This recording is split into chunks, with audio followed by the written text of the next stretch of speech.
Well, good evening. You all hear me all right? Yep. All the way in back? All right. So welcome. My name is Dr. Verna Marina Arrett. I am the director of the Evelyn Lincoln Institute for Ethics and Society, which is a ridiculously long name, but it's a wonderful institution.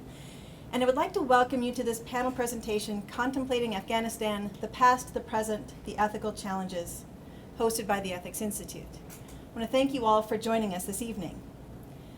Just a brief history of the Institute.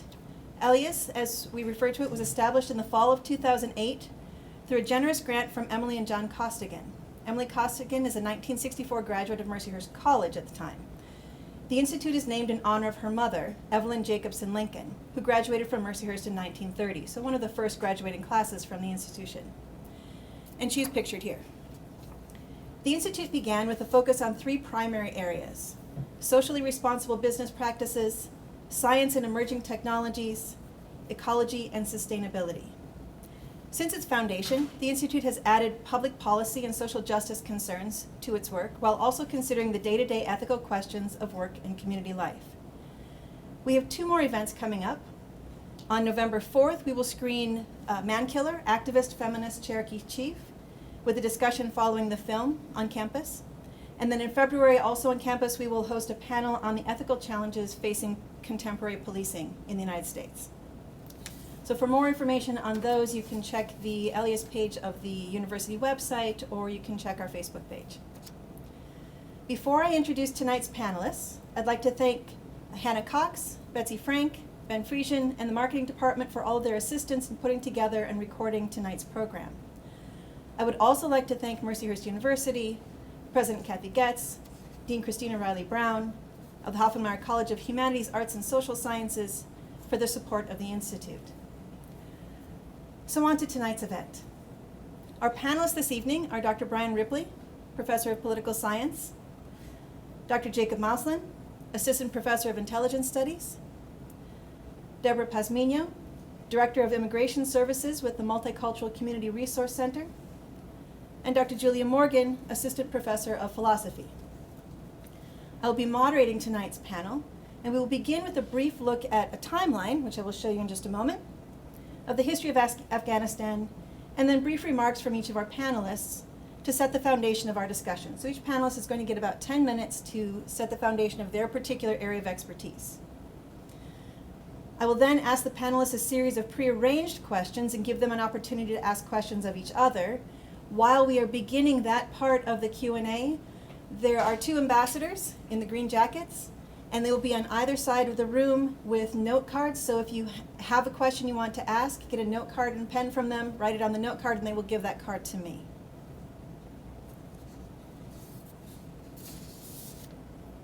We will be mindful of the time, but please, out of respect for the panelists, stay through the Q&A portion of the evening. That's where most of the meat of the discussion is going to happen. And I do promise we will not be here all night. So as we get started, let me first turn your attention to the screen for an abbreviated timeline of the events. You cannot read this. It's entirely too long and entirely too small. We tried to narrow down this timeline. It was much longer than this, but we want to give you a little bit of a frame for the unfolding of the questions that we're facing in Afghanistan today. So to be able to actually read the timeline, you can scan this QR code and it will take you to a PBS list of the historical timeline of Afghanistan. And now I will turn over the microphone to our panelists.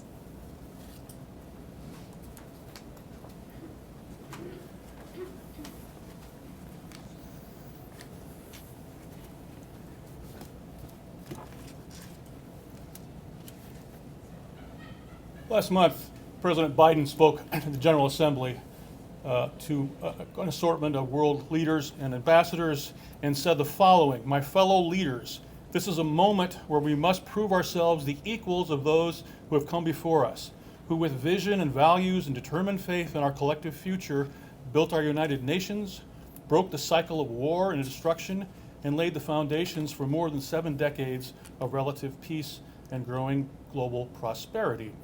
He's making reference to something that is usually referred to as the liberal international order, America's vision for what the world ought to look like after World War II. the creation of international organizations like the UN, where diplomacy and international law might be able to help nations resolve their conflicts rather than a resort to force. Global commerce, the flow of goods and people and ideas across borders that would cause countries to become more interdependent with each other. The promotion of peace and democracy and human rights for all people. There's a lot of feeling back then that good things go together, peace and prosperity, democracy and dignity. And toward the end of the Cold War, it looked like this vision might finally begin to come to pass. The fall of the Berlin Wall meant that countries of Eastern Europe and even Russia itself were experimenting with market-based economies and liberal democracy. The UN Security Council used its Chapter 7 authority to collectively drive Iraq from Kuwait. Nelson Mandela was released from prison and apartheid was ended. Artists like Milli Vanilli, Kenny G, and Billy Ray Cyrus all released hit singles. Okay, 90s was no panacea, but some good stuff happened. And then on 9/11, Al-Qaeda hit. And notice almost the symmetry of what I was talking about. The World Trade Center, symbol of global commerce in America's most cosmopolitan city. The Pentagon, symbol of American military might. And if not for Shanksville, probably the White House or Capitol, at that time at least still considered a rather inspirational symbol of democracy for many in the world. So in a flash, Al-Qaeda said, here's your liberal international order. The war in Afghanistan that followed on the heels of that day tested many of these long-standing templates and values in American foreign policy. I'll just talk about three of them. The idea of multilateralism and collective security. This was America's longest war, but it wasn't a unilateral war. Right from the start, NATO members were involved by invoking their classic Article 5 of collective self-defense. The United Nations authorized military action and reconstruction efforts in Afghanistan. Countries from around the world participated in either the war effort, the reconstruction effort, or both. On the other hand, it seems like the final withdrawal was rather hasty and not fully perhaps in the spirit of cooperation or consultation. At least that's what some allies have suggested. But at the end, whether or not we view the war as a win or a loss, it was not the case that America went into it alone. Nation building. Colin Powell, who passed away earlier this week, famously popularized the phrase, the pottery barn rule. You break it, you bought it. The idea being, in reference to a different war, but the same principle, if a country or a group of countries overthrows a sovereign nation, even a tyrannical nation, maybe especially a tyrannical nation, it has an obligation to help the people who are left behind and begin to reconstruct the physical and economic and political remnants of that country. It is not a popular idea. I'd say the critics of nation building on both ends of the political spectrum in the US at least, on the left, some say this is kind of a neo-colonial effort to impose Western values on an existing culture.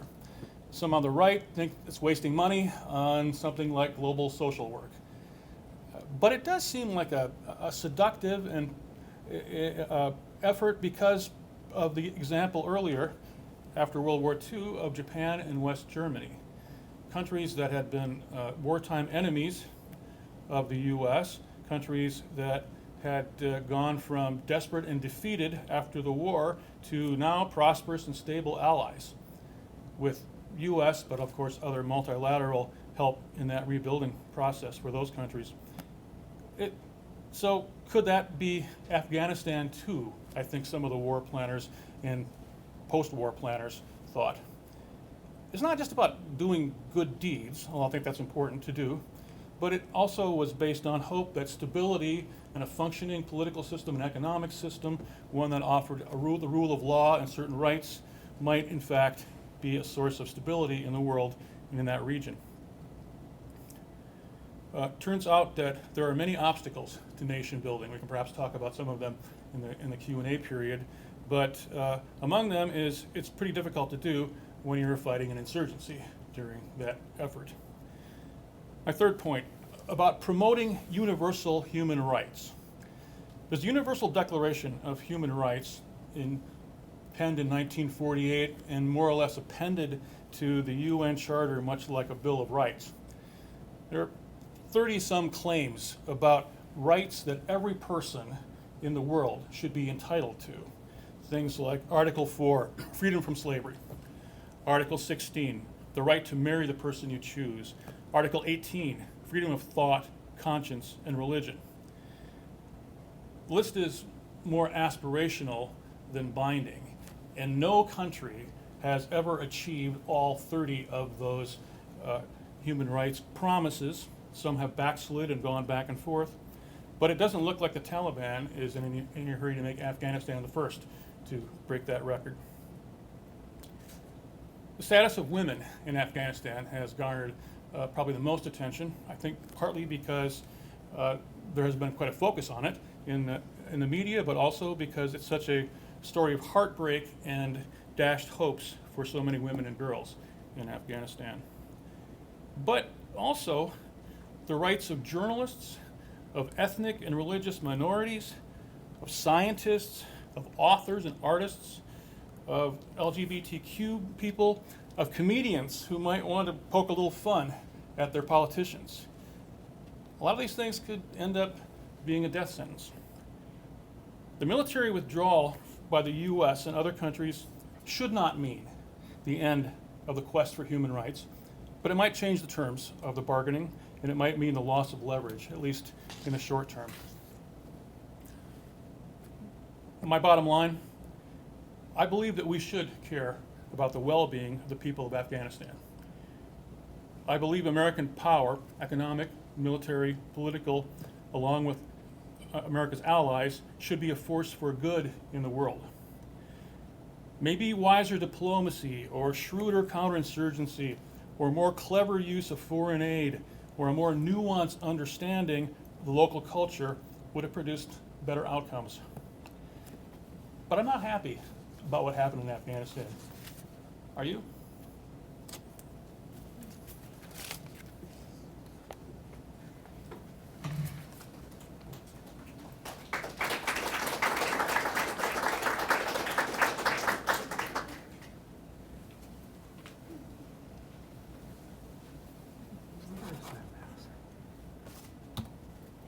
There we go.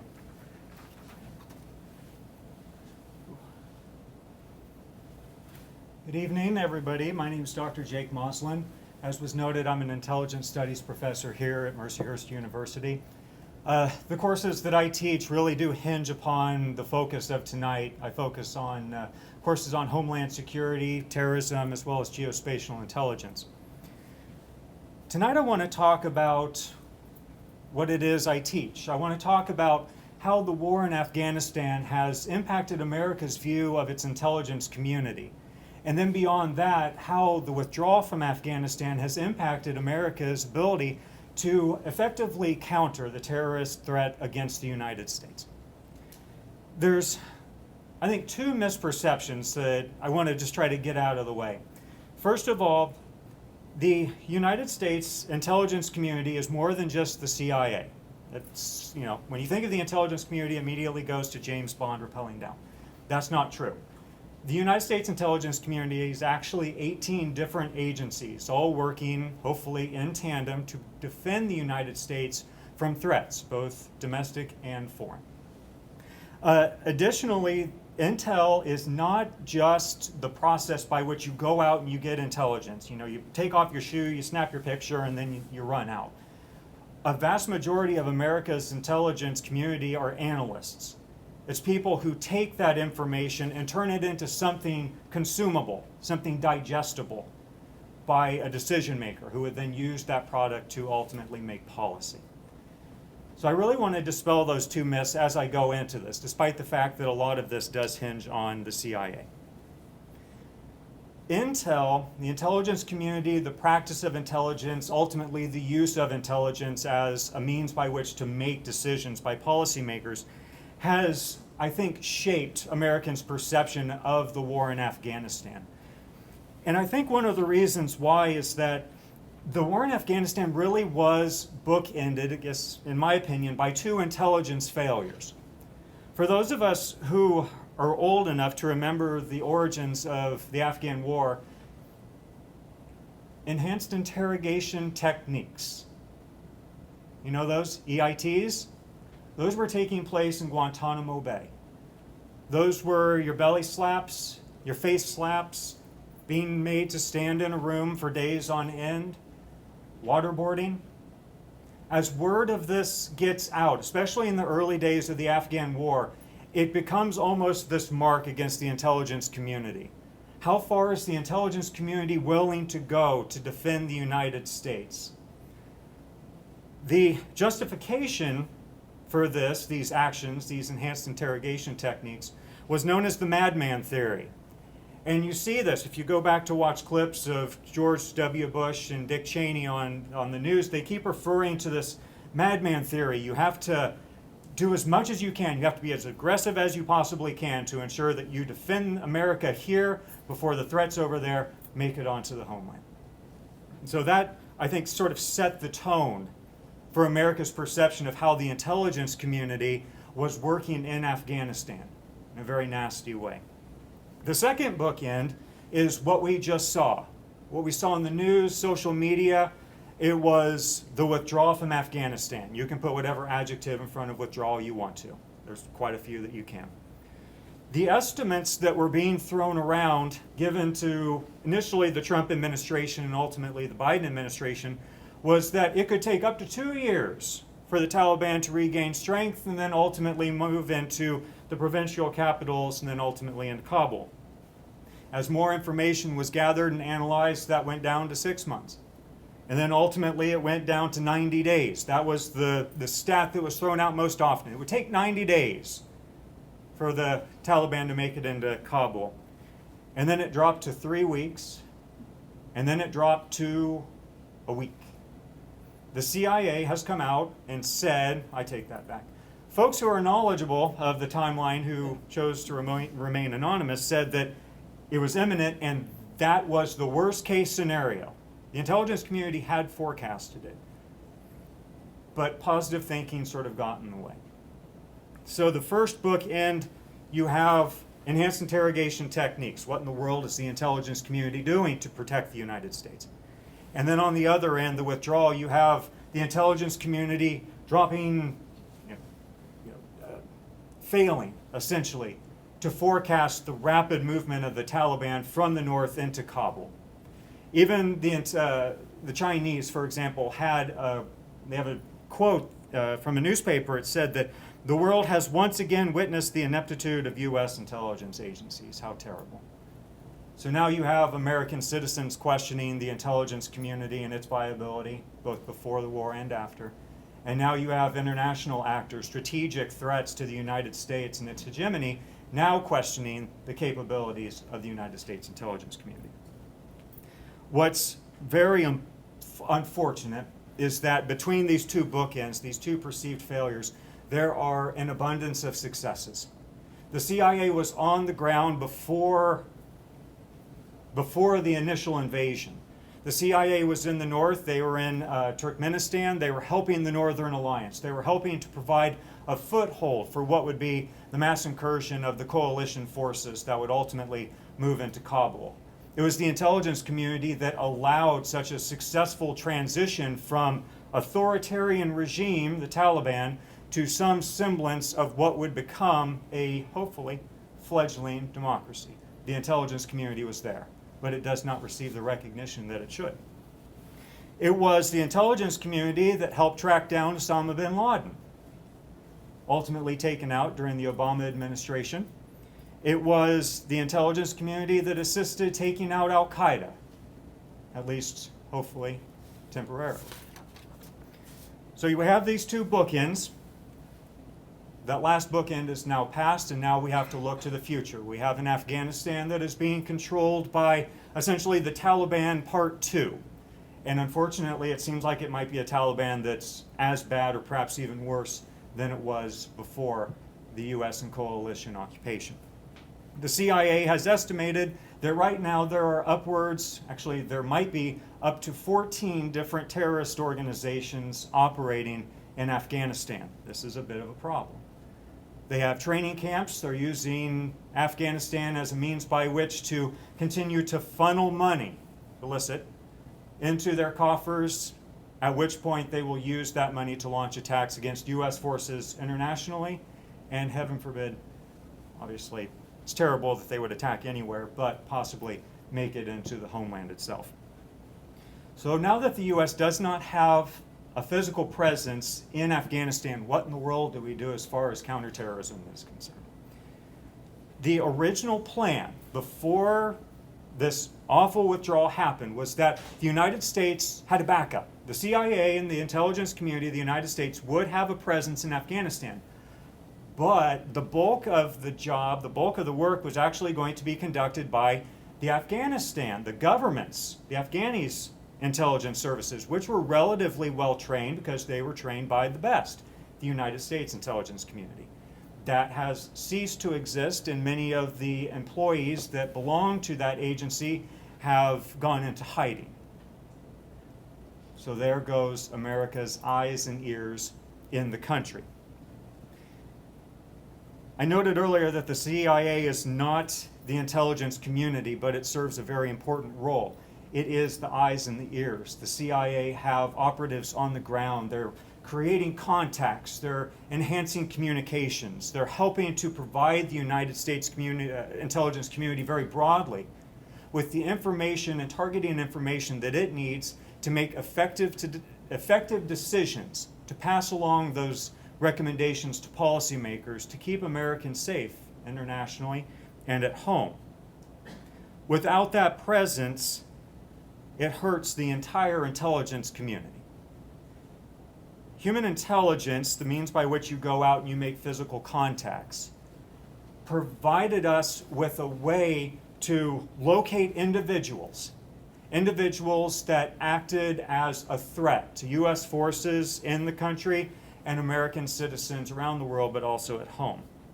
Without that eyes and ears, both USIC and also the surrogate, the Afghanistan intelligence community, we are flying blind.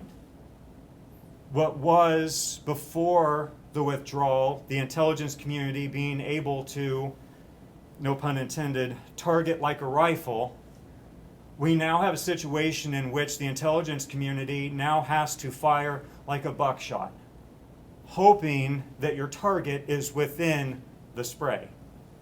Peace. 2 minutes left. I can do it. The U.S. now has to rely on some surrounding actors, some of which are rather unethical, some of which are beginning to slip into the sphere of influence of America's strategic competitors, specifically China and Russia. You have 3 countries north of Afghanistan. You have Turkmenistan, Uzbekistan, and I can never remember the third one, so I'm going to look it up. Tajikistan. Did I get those? Uzbekistan? Okay. All of those slowly slipping into the sphere of China and Russia. There is a concern that the United States may not be able to get viable information out of those countries if their governments do start to slip into that sphere of influence. But we also have America's ally to the south, Pakistan. If you know anything about the Pakistani government, it is not the best government in the world, and it was, the United States had to do what it had to do, and it made friends with the Pakistanis in order to facilitate the ultimate invasion of Afghanistan in 2001. We have to have their help once again. But in order to do so, America has to check its ethics, unfortunately. We have to keep in mind that Osama bin Laden was killed in Pakistan, in the city in which Pakistan's military academy is located. We have to keep in mind that the Pakistani government has been levied with charges over and over and over again by the United States, that it's been harboring the Taliban in the north for years, decades. And now the United States has a decision to make. Does the United States continue to work with the Pakistani government, which could actually be working against the United States? But the United States has to have Pakistan for drone bases. It has to have the border to have any semblance of a effective counterterrorism team to keep terrorists from making their way into Pakistan and to prevent any level of international movement. So that raises the ultimate question: can the U.S. support unscrupulous regimes for counterterrorism efforts? It's almost like it's a return to America's Cold War policy. It was called ABC, anybody but communists. As long as you could help the United States, the U.S. would provide you with aid. And now the U.S. has a decision to make. Is gathering intelligence in Afghanistan, 14 terrorist groups possibly operating there with a Taliban that is as bad, if not worse, than it was before, is it worth it to work with this government that has been probably working against the United States while at the same time accepting U.S. aid at every turn? So really, in conclusion, from an intel perspective, the loss of Afghanistan, as far as intelligence gathering is concerned, it's hard to describe. It's going to take years to fully realize how much of a devastating impact this has had and that this will have. It puts the U.S. in a position of having to work with countries that are either sliding into the sphere of influence of America's strategic competitors, China or Russia, or having to work with governments, continue to work with governments, specifically Pakistan, that may actually be playing both sides, may be working against the United States. I want to conclude with a very bright hope, hopefully. The United States has the best armed forces in history, without any level of a doubt. The United States has the best intelligence community of any country ever. And I'm not just saying this because I'm a little, partial, because I teach in that department. We do. The United States has always, with a few exceptions, been able to stay one step ahead of terrorists. Unfortunately, at least in my opinion, with the loss of Afghanistan and the way in which we did lose it, we're still going to be able to stay ahead of the terrorists, but I think we might be staying about 3/4 of a step ahead of terrorists. I'm looking forward to questions afterwards. Thank you for what was probably 13 minutes, I'm guessing. Thank you.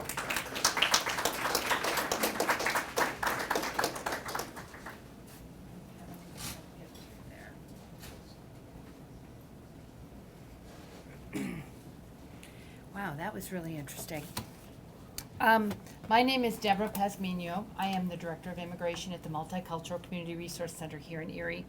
I've been asked to speak to you tonight a little bit about refugees. Certainly the situation is going to create quite a few refugees, and humanitarian efforts. My area of specialty is immigration law. I have been working with the Multicultural Community Resource Center for over 30 years. Over 20 years of that has been as an immigration counselor. I am accredited by the Board of Immigration Appeals and also most recently by the Department of Justice to prepare paperwork and represent people before the Immigration Service. Refugee, by definition, is somebody who has a well-founded fear of being where they're at and try to cross international borders to find safety in another country. If you've been walking around downtown at all, you probably realize that Erie is actually one of the resettlement cities. Erie has 2 resettlement agencies. USCRI, which used to be known as the International Institute on East 26th Street, and Catholic Charities of Erie, which is located on West 10th Street. Erie, in the past, has been resettling refugees and has had other immigrants for several years. In the years before the Trump administration, we usually resettled about 500 to 700 new refugees each year annually in Erie alone. Now, the number of refugees that come into the country every year varies, and it can vary quite a bit. The Refugee Act of 1980, back in those days, we were resettling in the United States about 230,000 refugees every year. It has been estimated that in the year 2020, there were some 26 million people worldwide that actually could meet the definition of refugee. So the United States is not the only country that accepts refugees. There are some 31 developed nations that actually accept a large number of refugees each and every year. By the early 1990s, our refugee resettlement was cut way down to below 120,000, and it has declined every year pretty much since then. The graph kind of goes up and down, but it has been in a downward spiral. The way we decide how many refugees we take in every year is decided by the sitting president. The president will decide what the refugee ceiling will be for the federal fiscal year that begins October 1st and then runs until September 30th of the next year. Back in September 2020, the then sitting President Trump actually proposed a ceiling of a mere 15,000, which was the lowest in history. President Biden and that was for the fiscal year 2021 that ended on September 30th of this year. President Biden then has proposed to raise the ceiling, and in May 2021, he proposed to Congress that we raise the ceiling to 62,500 for the coming year 2022. That's a really good number. Very unlikely that we will get there, simply because there are so many factors that are involved. The pandemic has really wreaked havoc as well on refugee resettlement. I'm going to explain to you a little bit about how that goes on, but the Refugee Pipeline has been severely diminished because of foreign embassy closings, because of the pandemic, fear of cross-country contamination. So a lot of that has really, now the numbers are coming in for the year 2021, the year that we just finished, and it looks as if we've only really resettled a little over 11,000 in fiscal year 2021. Now, the United States has a government agency, it's called ORR, the Office of Refugee Resettlement, located in Washington. Refugees can be caused by several different things. It can be government, it can be unrest in a country, governmental changes. They can be caused by natural disasters, earthquakes, tsunamis. There's a lot of different reasons when and where refugees can occur. ORR sends out teams to troubled areas, and they will go out and they will interview families and seek to register people who may qualify as refugees.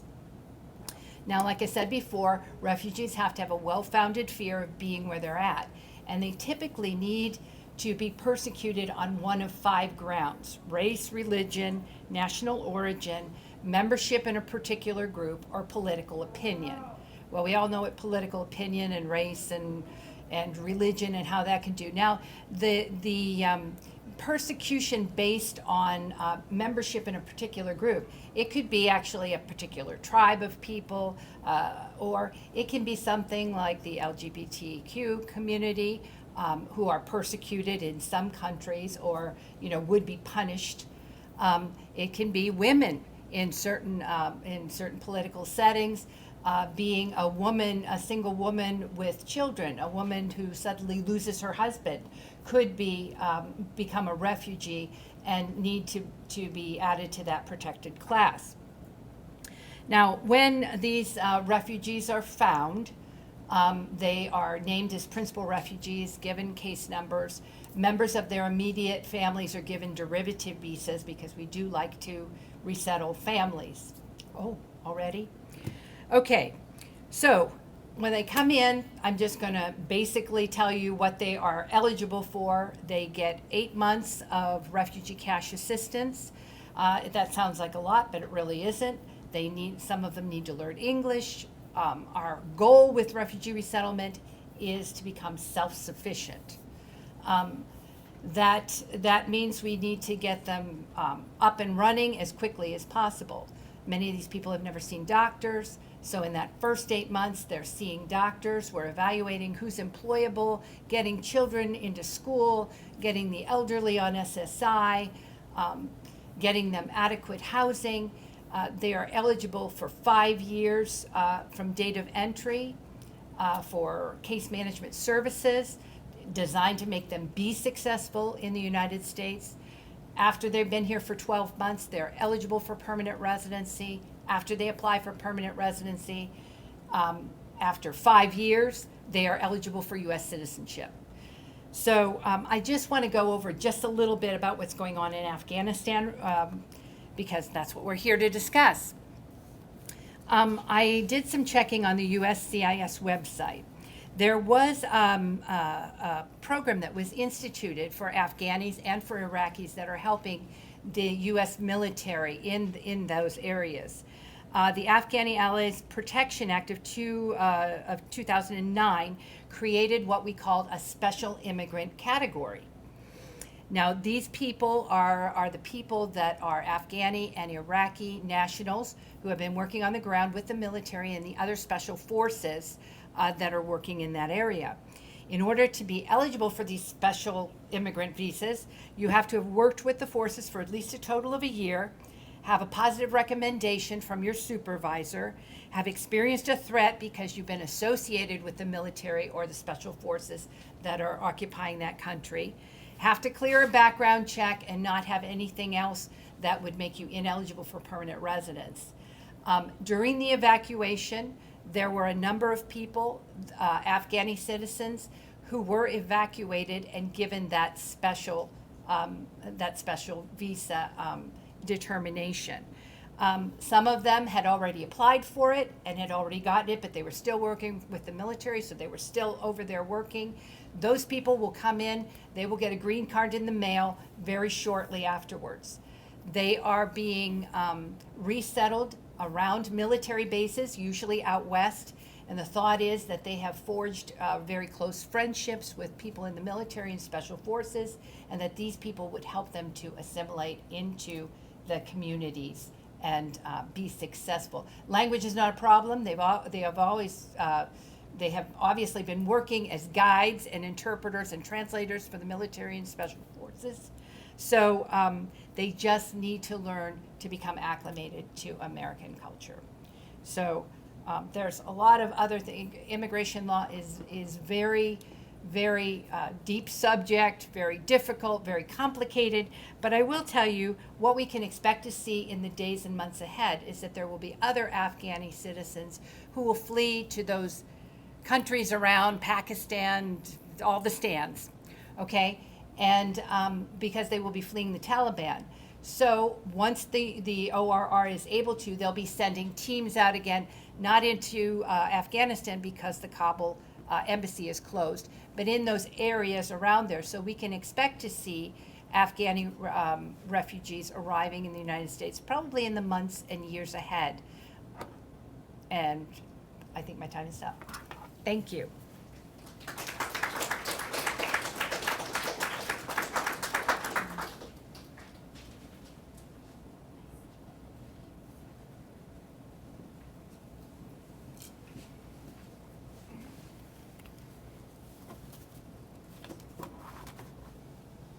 Thank you, Dr. Arrett and the Evelyn Lincoln Institute for Ethics and Society for hosting this panel and inviting me to speak.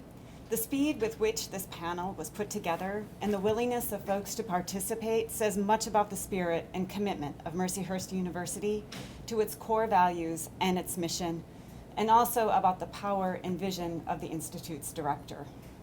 I am honored to be a part of this mission and that vision and to participate in this event with such knowledgeable and eloquent colleagues.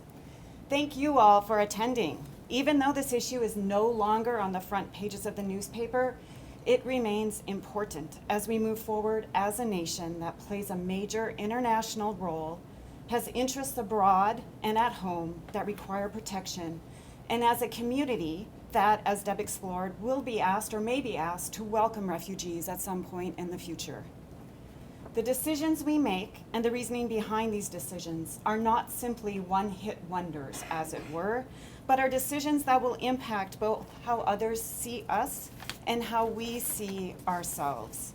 It is in our actions that our thoughts are both reflected and affirmed, and so actions are important not just for this limited moment in time, but for our future as well. My role as the last person to speak is to tie the speakers together. Although I did volunteer to go last, my hope is that someday the ethics person doesn't go last, but goes first, because ethics will never be checked, because ethical reflection will take precedent over all else.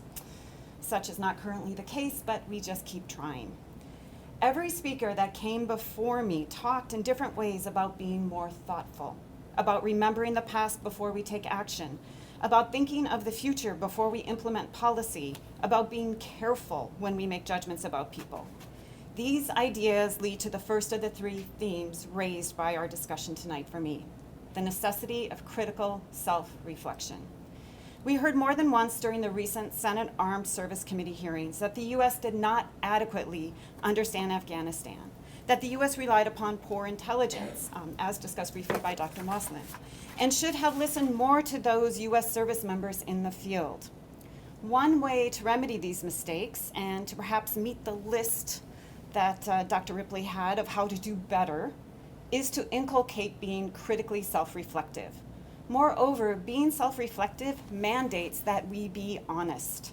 We lay the foundation for ethical behavior when we are thoughtful, careful, critically self-reflective, starkly honest, and dare I say humble in those moments when we contemplate action. I am not here to say that there is one key principle that embodies being ethical, although there are ethicists that would give you such a principle. What I am here to encourage us to do as a nation and as a community is to begin to ask not only the can we questions, but also the ought we and should we questions. One such question leads to my second theme, and that is nation building. Ought we continue to nation build, and what does that look like? And this picks up in many ways upon Dr. Ripley's thoughts. This doesn't, what I'm about to say, I'm assuming. Currently, our nation building looks an awful lot like paternalism. We tend to see a country as broken and want to help. And this need and desire to help is good, and something that people like French author and political scientist Alexis de Tocqueville observed about our country. By and large, regardless of our politics, we do believe women should have the opportunity and the right to vote and be able to drive. We as a nation hold that one should not be killed for political beliefs. At least I hope we still hold that belief. However, how we go about supporting these ideas, both at home and abroad, is really the question that our time in Afghanistan affords us the opportunity to think more about. Rarely, it seems, do we reach out and ask countries what they want before we move in and help them. Rarely do we take heed of a country's history before we send in our advisors and military might. De Tocqueville also observed that we tend to be fiercely loyal to our democracy, to the point that any challenge, even one that might improve our democracy, is met with critique, disdain, and sometimes violence. De Tocqueville wrote his seminal work, Democracy in America, in 1835, by the way. In short, we have an idea of democracy and believe others should embrace our very idea as well. Being honest and critically self-reflective about how we nation build requires that we treat the nations we are assisting as equals and with the dignity and respect we afford other human beings. That would mean that we listen to the stories of their past and take those stories seriously. For we are humans, not objectively so, but subjectively so, mired in the muck of our past and our present. As General Mark Milley, chairperson of the Joint Chiefs of Staff, testified, quote, "You cannot measure the human heart with a machine," end quote. In Afghanistan, we needed to listen and respect those human hearts. The stories of these human hearts include a past where women had rights and played active roles in political society. Unfortunately, these rights were supported by a government that had ties to the Soviet Union. In our Cold War worldview of superpower geopolitics, it was not in our interest to have such a government in this region of the world. And so we worked to destroy that nation so we could build a new one in our own image. I'm not saying that the actions in the 1980s caused the Taliban to rise. There are others that do claim this, and that is clearly another conversation for another day. What I am saying is that we first need to be really honest about what we are doing in countries. If we are there to nation build and support, then we need to do that in an ethical way, meaning we need to respect the cultural differences and we need to engage in conversation among equals. We need to treat people with dignity and respect because that is how we treat others, presumably. Why would we not treat these others in these other nations the same way? I mean, we did approve the Universal Declaration of Human Rights, unless, of course, we only treat those that look like us or who pray like us with dignity and respect. And if that is the case, then we truly do need to have a deep conversation about our role in the world. For we all know the inevitable outcome of a state power acting entrenched in racism. It looks like 9.5 minutes of gasping for air. Perhaps it also looks like Afghanistan did in the final hours, or Bagram the morning the Afghan army awoke to find themselves alone. In our fervent zealousness of nation building, we seem to find it all too easy to blame others for failure. And this leads to my third and final theme for the evening, that of blame, and how it obscures or at least muddies notions of responsibility. In his August 23rd, 2021 article entitled "The Ethics of the Exit from Afghanistan," Joel Rosenthal, the president of the Carnegie Council for Ethics and International Affairs, thank God they abbreviate that, wrote, quote, "It is clear now that the Afghans failed the self-help test," end quote. For it was, as he writes, up to the, quote, "Afghans themselves to accept the transfer and stand on their own," end quote. According to Rosenthal, the Afghans were not deserving of democracy because they did not stand and take the torch we Americans passed to them. They did not want democracy bad enough, for if they did, Kabul would still be a bustling, thriving modern city with women going to and from work and young girls in school. And our intelligence committee would have a bit less of a black eye. This trope has been repeated elsewhere, this trope of blame, and it shields us from honoring the fact that our involvement with Afghanistan was not just over the last 20 years, but began long before. It shields us from having to think too deeply or too critically about our actions, including the killing of some 45,000 Afghani civilians, roughly, by the way, the size of the seat of the Commonwealth, Harrisburg. It shields us from having to make connections between our actions and the actions of Afghanis. We can simply say that because they did not fight, the Afghanis deserve to devolve into tribalism. Another exceptionally troubling term, but that must wait for another conversation for another day. This trope of blame shields us from seeing the humanity and dignity of this people. It shields us from hearing their stories, the Afghani now tell, stories of cousins and brothers, fathers and uncles, sons and daughters lost to the death and destruction of our nation building.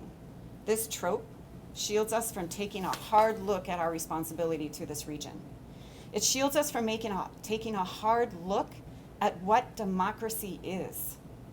I wonder if democracy can even be won through bullet or bomb. We tend to focus on the successful strikes, the cities taken, the coalitions, and the peace initiatives without thinking about how a region is going to feed itself or school its children after marketplaces and fields, libraries and roads have been gutted with bombs and IEDs. As it should be clear by now, the road of critical self-reflection is not an easy one, but it is an ethical one. And in the end, it may be that in our thoughtfulness, we realize that in all honesty, we were there for geopolitical reasons. We need a democracy in this region. The people are secondary because whatever their story, their strategic location remains primary. I wonder if we would be seen with greater respect on the international stage if we were simply truthful about how we see the rest of the world, whatever that truth is. If it wouldn't be somehow more just and fair if that when we entered a country, we were clear about our goals and honest about their country's prospects.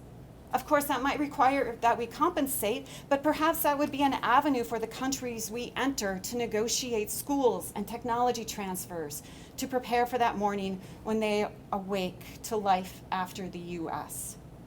Perhaps this would mean fewer refugees from those nations, as we might leave something more useful than dismembered tanks and broken helicopters. Ultimately, we decide if our might makes us right or if our careful, critical self-reflection and honesty makes us the ethical and just nation that we believe we can be. Thank you.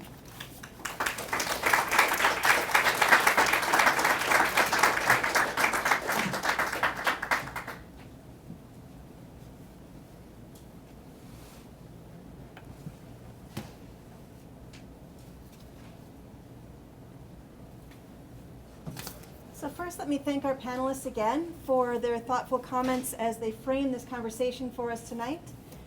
And then I'm going to start with some questions that we planned ahead of time, but we have ambassadors on either side of the room, so as you have questions, you can flag them down, write your question on a card, and they will bring those to me. So just to get us started a little bit, I'm going to ask a really easy question. Was the United States, do you think, justified in withdrawing its troops when it did? Should see the rest of them. Make sure you turn on the green light is showing. Go for it. Start. Every president since the war began has made a pledge of some kind that withdrawal was going to happen eventually. I thought Dr. Morgan made a good point about not wanting to have a trope of blame. On the other hand, the difficulty was trying to make sure that, for example, security forces and police and the rule of law existed in the transfer. And the concern was if they're not ready yet, that is, if the police or the government officials or whoever needs to be able to maintain order will be vulnerable to terrorist attacks, then perhaps it would be unethical to withdraw at that point. This was, I would say, an analogy to the long and very different but similar exit strategy in Vietnam. LBJ went in and Americanized the war. The Nixon administration tried to Vietnamese the war by moving it more toward Vietnamese government and military control. And found that they simply did not have, in that particular situation, the kind of ability to exit when they wanted to do so. I don't know. Honestly, I'm not, as I expressed in my remarks, I'm not really happy with several aspects of the Afghanistan situation. Several of the points that my colleagues made tonight, are very helpful to working this through. But unless you wanted to stay for a much more extended period of time, let's say build the equivalent of a NATO alliance in Afghanistan and spend decades there, I think at some point the powers that were involved needed to withdraw. And Joe Biden ended up being the one that was the president at the time.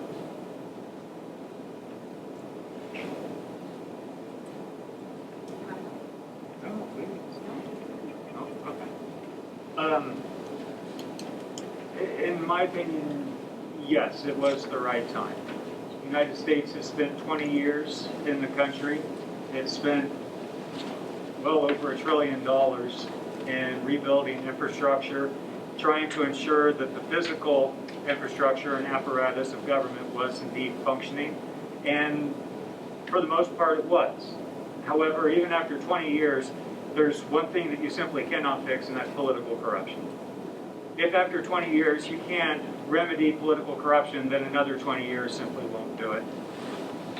And as Dr. Ripley said, each administration, with the exception of the Bush administration, each had some plan for slowly withdrawing the United States. The Obama administration started a drawdown before it ramped up and then draw down again. Trump administration made the decision that there was going to be indeed a pullout, and then ultimately the Biden administration was going to have to ultimately do that. The only alternative would be a prolonged, not even an occupation, but almost a South Korea, Germany style, make sure the United States maintains some level of presence to keep the bad guys out, whoever the bad guys might be. That system doesn't really work anymore because the threat that was facing Afghanistan and its government didn't have a patch on its shoulder. It didn't have the armed forces that you could very easily point to. It wasn't this, I dare say, I wish we could go back to it, Cold War dichotomy where you knew who the enemy was. The presence of U.S. forces where they are now is still within that mind frame of that's who the enemy is. South Korea, we know who the enemy is. It's North Korea. In Germany, we know who the enemy is. It's to ensure Russia stays on that side of the border. In Afghanistan, it was simply a very dangerous situation in which being able to identify who the enemy was becoming increasingly difficult, combined with, I think, a U.S. population that was growing increasingly frustrated by the fact that we've been there for 20 years and no progress seemed to be being made, sort of stalled. Unless we were going to invest another 20 years, trillions of dollars, the lives of countless individuals, it had to be sometime, and like Dr. Ripley said, it ultimately fell on the shoulders of Joe Biden. Could it have been done better? Yeah. But it happened, and now we have to deal with the ramifications. I would agree with that last statement. I do question what we mean by justified, which for those of you who are in my class, toolkit, what do we mean by justified? But at this point, I think the focus should be on what do we do now, and how do we move forward. So let me just pause for a moment. Can those of you in the back hear okay with the microphones while the panelists are wearing the masks? You guys hear all right? Say no so we can take them off. Please. Now I'm just going to make you scoot the microphones closer. All right, so to follow up on that then, what is the U.S. responsibility to evaluate justice after war before we engage in this kind of business again? Before we get into similar kinds of conflicts, and how do we develop the clear vision to follow up on what Dr. Morgan was saying, to have a clear vision of what success is and how to end these things well? Okay, fine. I'll step on the landmine. One of the problems that the United States has had historically is that it's always preparing to fight the past war. The United States cannot do that. The United States cannot be prepared to fight a Vietnam in the 1980s. The situation had changed. The dynamics of the international environment had changed. The United States cannot be prepared to fight another Afghanistan because every single conflict changes, in some ways very dramatically. There's this idea, this article, this supposition that Afghanistan was like Vietnam. Why didn't we learn from Vietnam? There's very few similarities between Afghanistan and Vietnam. Very few. I think what's more important is not how can we learn from what happened. That's over. It's how can we learn for the next engagement. Can we look at this situation? Can we look at the possible conflict that we are going to be going into and plan not only the tactical, operational, strategic, boots on the ground plan, but what is going to be the response to the needs of the people? It can't just be a military occupation. It has to be an occupation of the hearts and minds of those that the U.S. is trying to defend. We can't keep looking backwards because that's where the United States always gets into trouble. You have to start looking forward. And unfortunately, I think what happened with Afghanistan is you had September 11th, rushed plans were put together, and ultimately a few weeks later, Afghanistan was invaded without a really firm understanding of who the Afghan people were, their history, their culture, their religion, their very complex dynamic when it comes to Western, if you ask them, probably interference going all the way back to the 1840s. The next engagement will not be like Afghanistan. We can't keep looking backwards. We have to assess forwards. It may not be like Afghanistan, but there will be people who have a culture and a history and a language and a relationship with us. And so in many ways I agree, but on the other hand, I think the way that we prepare for the next engagement is to train all of you all to recognize the importance of culture and philosophy and religion in our international domain, right? And this is something that folks in foreign policy have been talking since I was in grad school, which was in 1988, not for philosophy, but for something else. And you know, they were, no, we need to understand more about culture, we need to understand more about their language, and that's why we want you to come work for us. And it was in 1988. And you know, we're still making the same similar mistakes. Yes, it's a different world, but there are some themes that we still can't seem to get through. And I don't know if that's because we move too quickly. I don't know if we have, I don't know what the resistance is. But I also think that part of it, not necessarily resistance, but I don't know if occupying hearts and minds is the same as welcoming hearts and minds to the table to discuss with us. So I think maybe part of it is education, what we do here, part of it is being open to the idea that the people we're sitting with might actually be at that table to help themselves as well as us. The reason that I guess I consider myself a multilateralist, and I press that quite a bit in my opening remarks, is I would feel quite differently about any of these issues we're talking about, the U.S. individually, unilaterally doing these things. I'm opposed completely to the U.S. unilaterally nation building, picking a country at random and going into it. I do, however, have much more sympathy, despite the concerns about paternalism, when the international community, at least represented by the people who meet in these assemblies, whether the United Nations or any of the other bodies around the world that are looking at problems of the environment or poverty eradication or any of the other global issues that we confront. Two heads are better than one. Multiple people gathering may not get at the nuance you're talking about in terms of the depth of the religion and culture and so forth of a country like Afghanistan, but at least you have a wide variety of voices and input and insight that can raise questions about what the wisdom of certain military or economic kinds of interventions.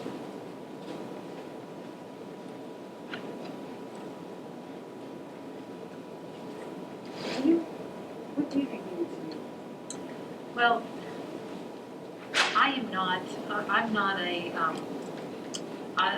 an expert on Afghanistan, but I will tell you what I've gleaned from working in social service and from working with refugees. When we have a family that comes in, we do an employability plan. We do a plan with them. And many times what I've seen is that a caseworker will try to superimpose what we think is important for that family. What I've seen over and over and over again is that if the person on the other side of the table doesn't see it as a priority, it may be a wonderful plan. If I think that someone has to get a college education, and I really push for that, and I really think that they can do it, but they don't look at it as a priority for their particular life, it's not going to happen. And so I think sometimes we need to listen a little bit more. I think it is the culture. I think, a lot of times, we can sit down and we can just kind of map out what we would think in our American minds would be good for that population. But if they're not willing to buy into it, it's kind of like what we just saw here. Once we back out, things are going to settle back in the way that they were previously. So I don't know whether you would call that diplomacy, whether the world is becoming a smaller place. There are students that are traveling all over the place. In the universities here, I'm sure that you have a lot of foreign students. Hopefully, some ideas about human rights and freedoms they are circulating. There is sort of a mingling, a commingling of culture that hopefully, but I almost think that it's going to take a full generation before you can really turn the tide on a culture that has a deep history like Afghanistan. So we have a couple of really good questions from the audience. I'm going to start with this one. It says, mentioning the loss of Afghanistan, how do you perceive as U.S. scholars the loss of democracy, freedom, human rights, the real loss of Afghanistan as a country that has to face alone the terrors of the Taliban? And how does the U.S. withdrawal represent a successful mission, if it does, of the U.S. in war on terror?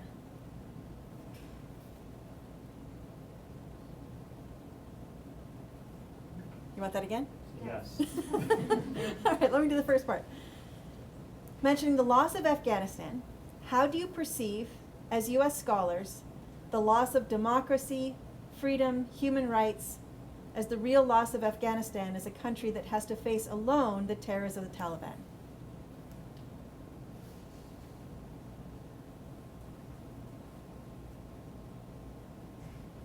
And we could add to that, do you think they are facing that alone?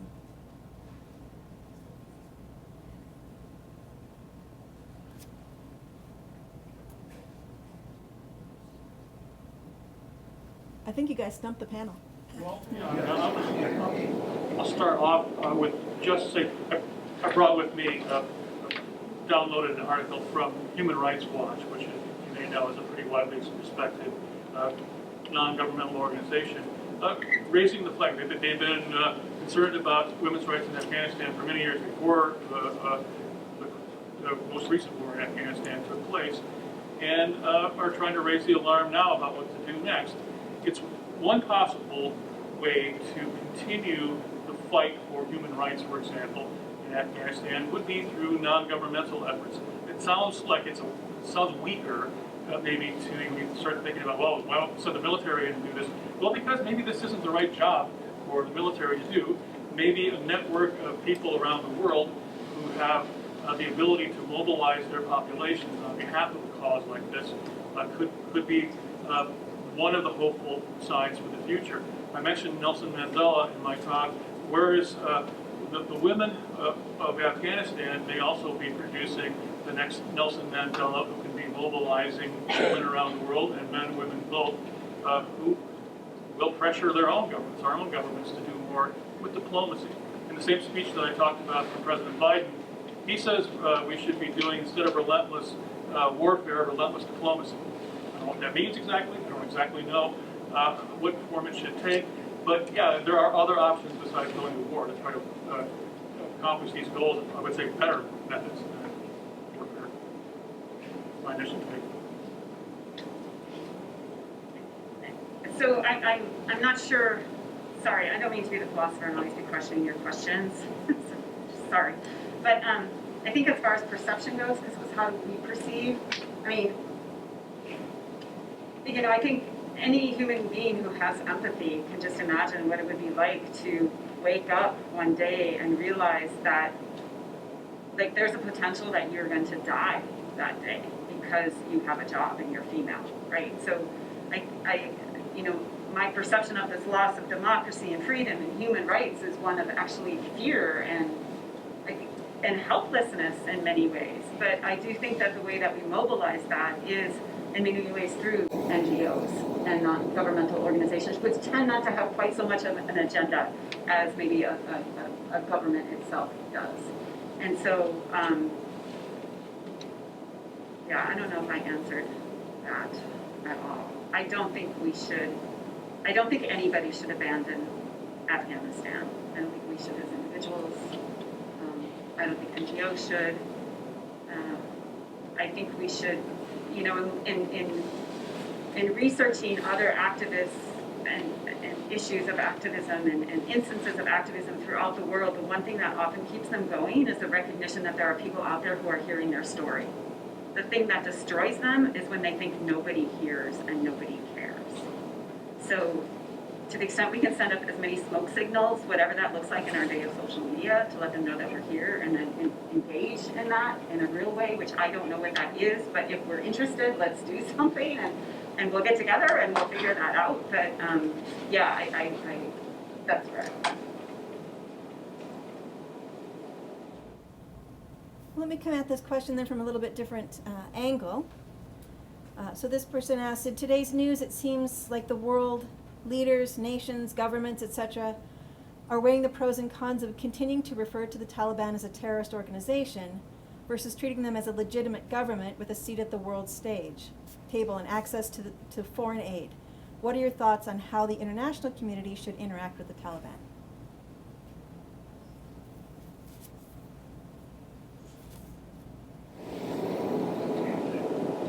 Okay. We have a couple choices from the perspective of the United States. Like I said, you have the 3 countries to the north which are having increased influence by either Russia or China. Unfortunately, what we're going to possibly be seeing here is this geopolitical struggle between what the United States should do and what the United States doesn't want to see happen. The United States does not want to see Afghanistan fall into the sphere of Chinese influence. It's coming close. The Chinese and the Russians have maintained diplomatic relations with the Taliban, which is exactly what the Taliban wants. They are transitioning from a terrorist group to what is going to be the functional government of Afghanistan, whether we like it or not. The Chinese, the Russians recognize this, and so they are making overtures, they are reaching out. The question the United States now has is, do they accept this? Does the United States accept this? And lead to like the ultimate fall of Afghanistan all the way out into the sphere of those strategic competitors, or does the United States begin to work with the Taliban? This is a slippery slope, because if the United States starts to work with the Taliban, number one, now you've legitimized them. That's not good.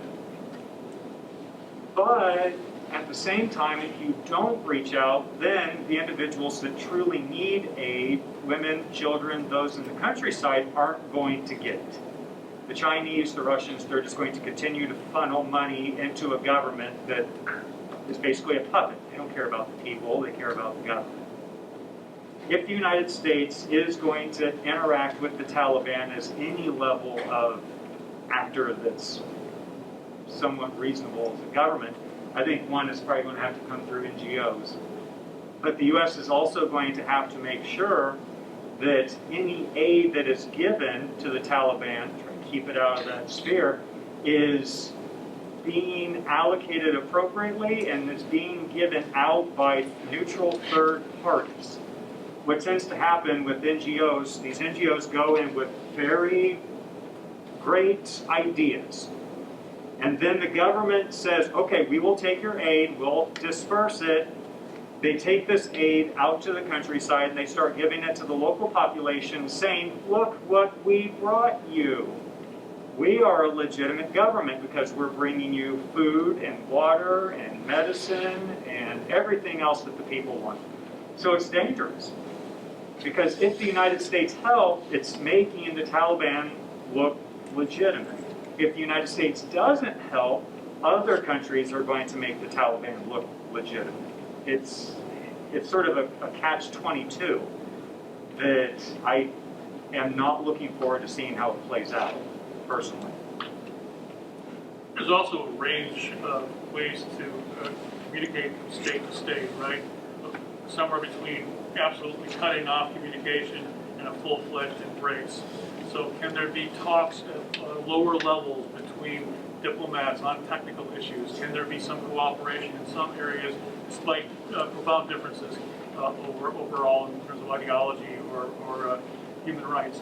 I would hate to see any country be completely cut off from certainly the international community in conversations, but I recognize what Dr. Moslin was saying about there are certain strategic competitors of the U.S. and other U.S. allies that would very much like to step into a vacuum make Afghanistan a new friend. It's the world of diplomacy, right? You try to figure out what's possible, who you can talk to, what can be done. If you can, like in the case of the Iran nuclear deal, find countries around the world that can communicate and bring people together around a table and figure out a practical solution to a problem that's vexing to many countries in the world. Maybe there's a possibility for that.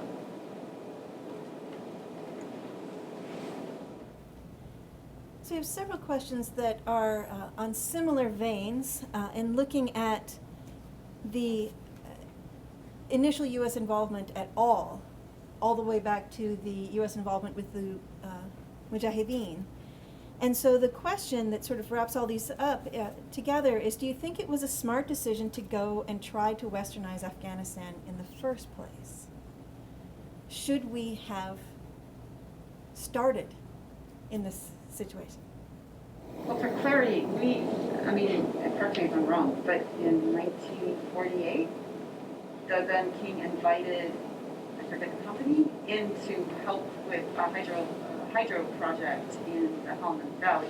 So there was a move in Afghanistan to modernize well before, so I guess I'm just a little bit concerned about this idea that we went to, and I'm not sure if westernize is modernize. I'm not sure if that's what they're saying or not. But I think there was a movement in Afghanistan to modernize and become a player, which I'm not sure about Afghanistan, but I know in other countries, oftentimes this is done not only to better your people, but so that you are seen as a sovereign nation that is worthy of, being. So you're not going to get overrun next time somebody wants to come in. Like, people see you as a sovereign nation, as someone who has borders and has treaties with you, and you will be protected. But maybe you can say, you all know something to add to that? Well, there was a lot of painstaking work to try after the initial invasion to work with various groups within Afghanistan. Now, it turns out that the Karzai government, which emerged, was not what had been hoped for, I think, by the outside world.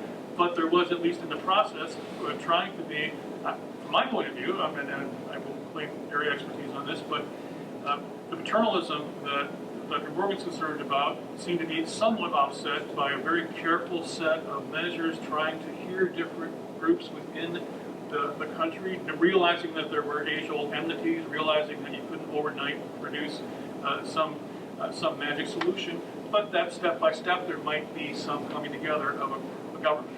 That didn't seem to work very well. But again, I'm sorry, broken record here. It wasn't just the U.S. trying to accomplish this goal. This was a multilateral international effort to do something to bring Afghanistan back to some degree of order and hopefully prosperity and decent care for its people under a newly formed government. It didn't work like we thought in the outside world, I guess.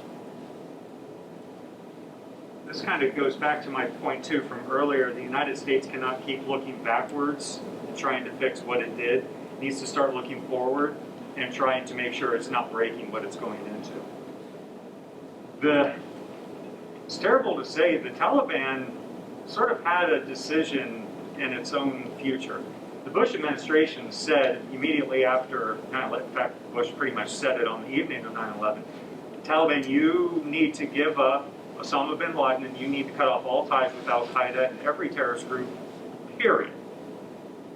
They refused. And as a result, the U.S. went in with the big stick. The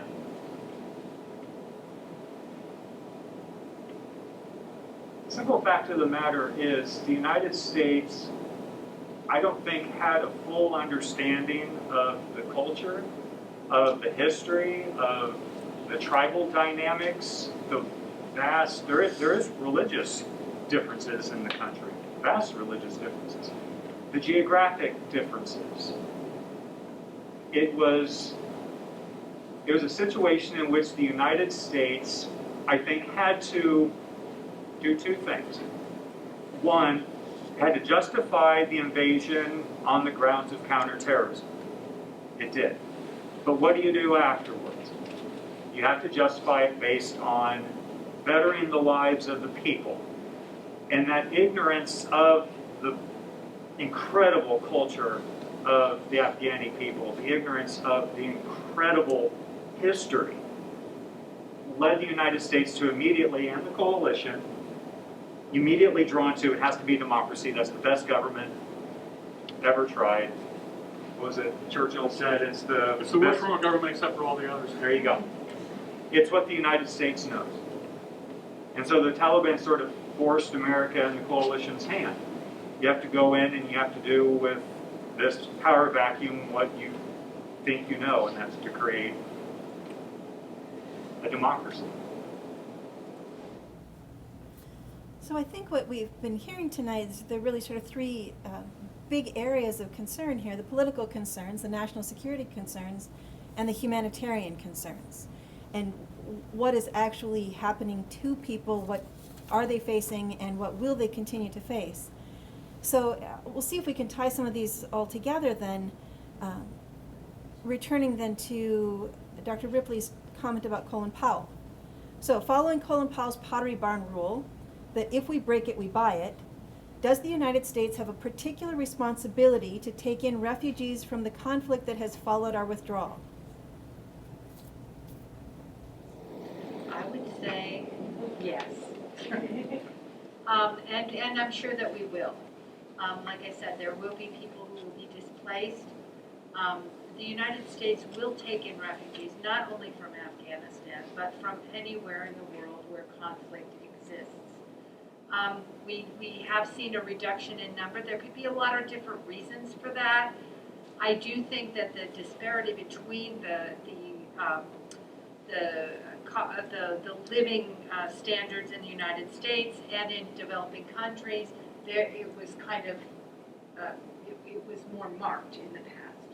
As we get in more into a global society, and there's more economic equality, if you will, across the globe, I think the United States probably will be taking in less and less refugees, just because, let's face it, the majority of people would rather stay home if they can enjoy safety, if they can enjoy financial prosperity and opportunity and adequate medical services. Who wouldn't want to stay where we know the language, where we know the communities?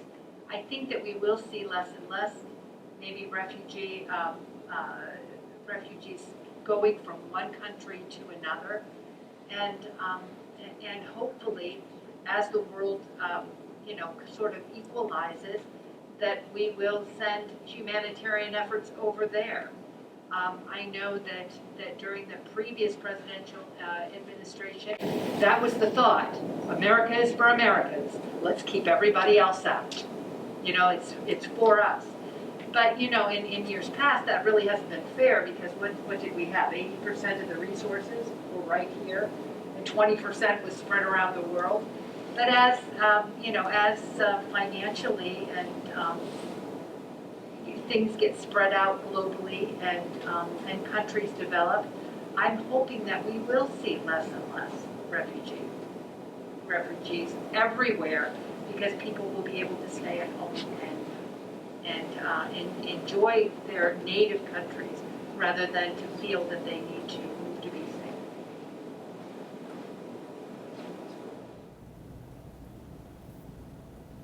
So any final thoughts by the panelists on what we've been discussing here tonight?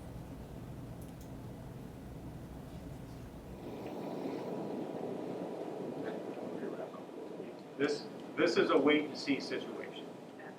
It really is. Right now, there are no answers to really big questions that might possibly shape the dynamic of all of Central and Southeast Asia. This is, I think, in my opinion, going to impact America's relations with Pakistan. If America's relationship with Pakistan starts to decline, that's going to impact negatively America's ability to engage in counterterrorism methods in Afghanistan to ensure that the terrorists stay over there and don't come over here.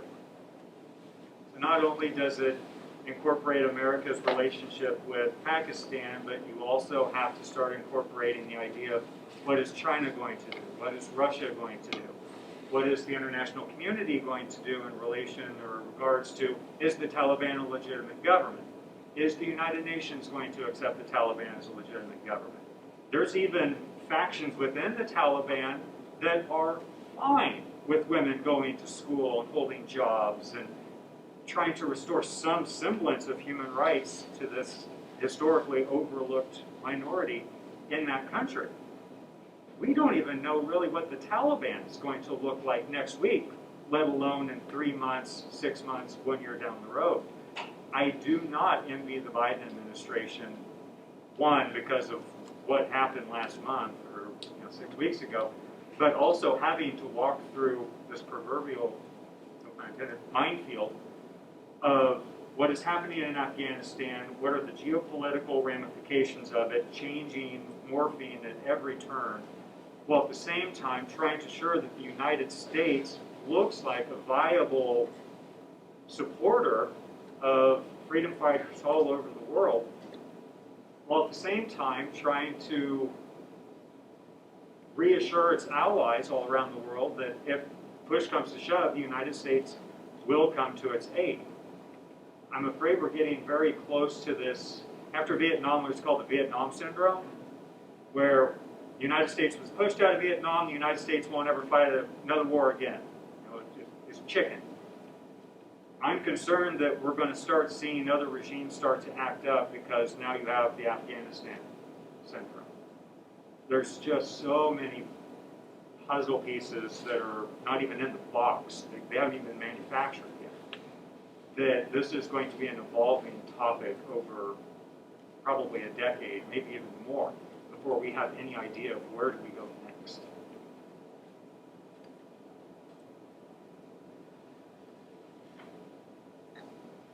Sorry, are you?